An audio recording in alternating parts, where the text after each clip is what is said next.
There was good news this morning for the hundreds of thousands of people who have been calling on the government to endorse a ban on neonicotinoids, the main culprit for the precipitous decline in the world's bee population. Michael Gove, the responsible government minister, has finally confirmed that the UK will support an extended ban against the use of these pesticides. It's been a long time coming, and has taken years of effort from campaigners all over the UK. Make no mistake, this ban will do much to limit the damage done by these dangerous chemicals. But Gove's new position isn't a radical one. In fact, he's just catching up with the 77% of the public who, in a recent poll, agreed that pesticides that harm bees and other pollinators should be completely banned. Although he claims that it is only now that the scientific evidence stacks up, there are many who would disagree. ShockingTimes members have campaigned for a ban for years on the strength of scientific evidence, as have many others. Gove's application of the precautionary principle is disappointingly late to the party. In fact, the minister seems to be a part-time user of the precautionary principle at best. This morning, the UK voted to reauthorize glyphosate's license at an EU committee, although the committee itself didn't reach a final conclusion. Josie Cohen of the Pesticide Action Network explains, there's enough evidence showing that glyphosate causes cancer and damages the environment to get rid of it from our food and farms. It's especially urgent because it's found everywhere. One study found glyphosate and pesticides like it cropping up in 60% of bread sold in the UK. In short, it might be a good day for bees, but the prospects are not looking so bright for those of us hoping that the pesticides used to treat our most basic foodstuffs won't ultimately be responsible for giving us a life-threatening illness.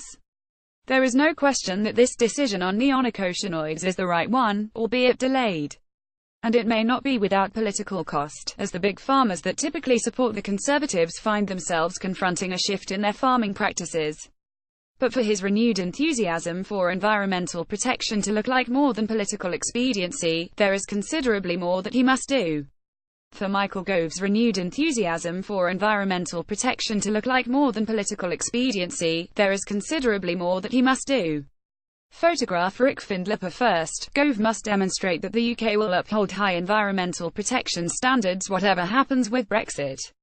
At the moment, it is hard to shake the image of the UK being dragged kicking and screaming along with the bolder environmentalists in the EU when it comes to prioritising our long-term environmental well-being over short-term profits and good relationships with the corporate giants producing the pesticides.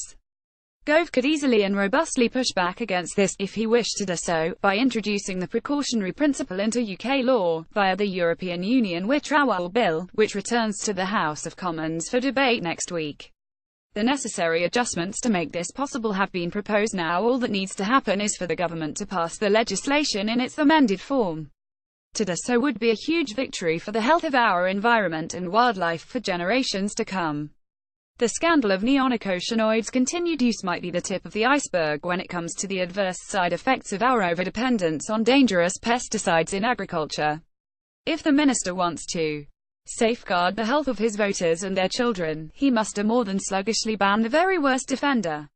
Instead, he must take a bold stance when confronted with similar evidence about other dangerous pesticides, and ensure the passage of legislation that will ensure his successors are required to do likewise. Hannah Lownsbrough is executive director of ShockingTimes.